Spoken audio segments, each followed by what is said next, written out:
মিরপুরি হুজুরের পোস্টারের মধ্যে তার ছবিতে জুতা মারা হচ্ছে। দেখছি জানি না আপনারা দেখছেন কিনা? দেখছেন? আমি আজকে দেখছি।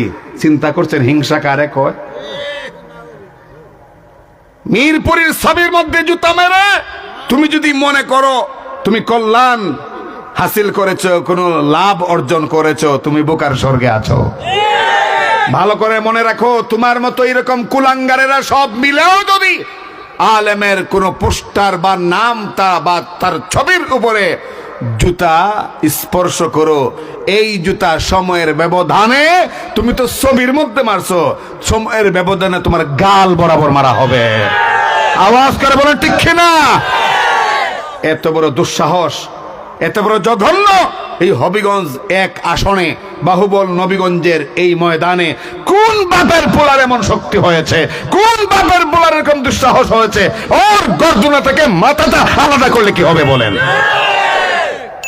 একজন আলেমে দ্বীন 40টা বছর ধরে যিনি বয়ান করতেছেন মাঠে ময়দানে, ইসলাম কায়েমের লক্ষ্যে উলামায়ে কেরামের পরামর্শে তিনি দাঁড়িয়েছেন। তার মানে তোরা চাস কি? তোরাই নির্বাচন করবি, তোরাই শুধু গম চুরি করবি, তোরাই রাষ্ট্রের মাল মেরে খাবি, আর আলেম উলামা আঙ্গুল চুষবে? এটা আর হবে না বাংলাদেশ। এই চ্যাপ্টার বন্ধ, এই চ্যাপ্টার বন্ধ। আগামীতে মেম্বারি চেয়ারম্যানই পর্যন্ত উলামায়ে কেরাম করবে। আপনারা সাথে থাকবেন নি? জনতা হাত নেড়ে বলেন থাকবেন না আপনাদের সাথে?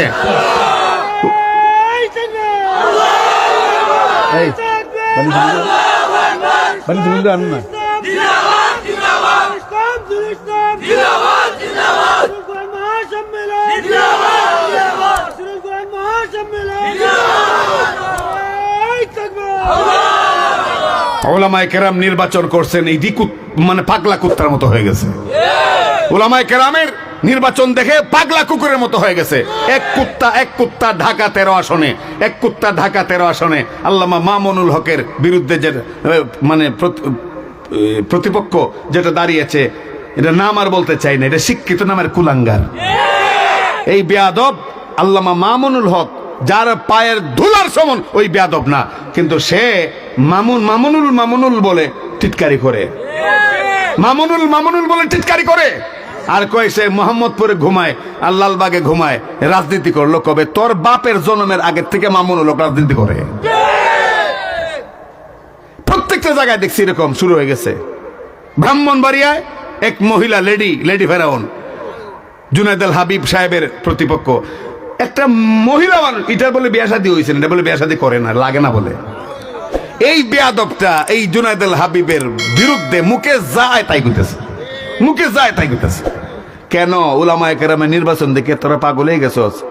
ইনশাআল্লাহ উলামায়ে কেরাম তোদের এই সমস্ত বাটপারি, তোদের এই সমস্ত ষড়যন্ত্রের জবাব দিতে গিয়া উলামায়ে কেরাম সিদ্ধান্ত গ্রহণ করেছে, রাষ্ট্রের প্রত্যেকটা অঙ্গে অঙ্গে এখন উলামায়ে কেরাম অংশ স্থাপন করবে। সব ক্ষেত্রে ব্যবসায়ী হবে উলামায়ে কেরাম, রাজনীতিবিদ হবে উলামায়ে কেরাম, ইঞ্জিনিয়ার হবে উলামায়ে কেরাম, নির্বাচন করবে উলামায়ে কেরাম, চেয়ারম্যান হবে, মেম্বার হবে, মেয়র হবে, পাল্লা আটকাইছে। সহ্য হয় না। কষ্টে কথাগুলো বলছি আমি। এই নির্বাচনকালীন মুহূর্তে এর ভিতরে কখনো আমি কথাগুলো বলি নাই, কোথাও বলি নাই। আজকে মিরপুরি হুজুরের ছবির মধ্যে জুতা মারার এই দৃশ্যটা নিজের চোখে দেখিয়া, এই ভিডিওটা চোখে দেখিয়া আমার কলিজাটা কেঁপে উঠছে। এই সমস্ত গুমরাহদেরকে আল্লাহ হেদায়েত দান করুন।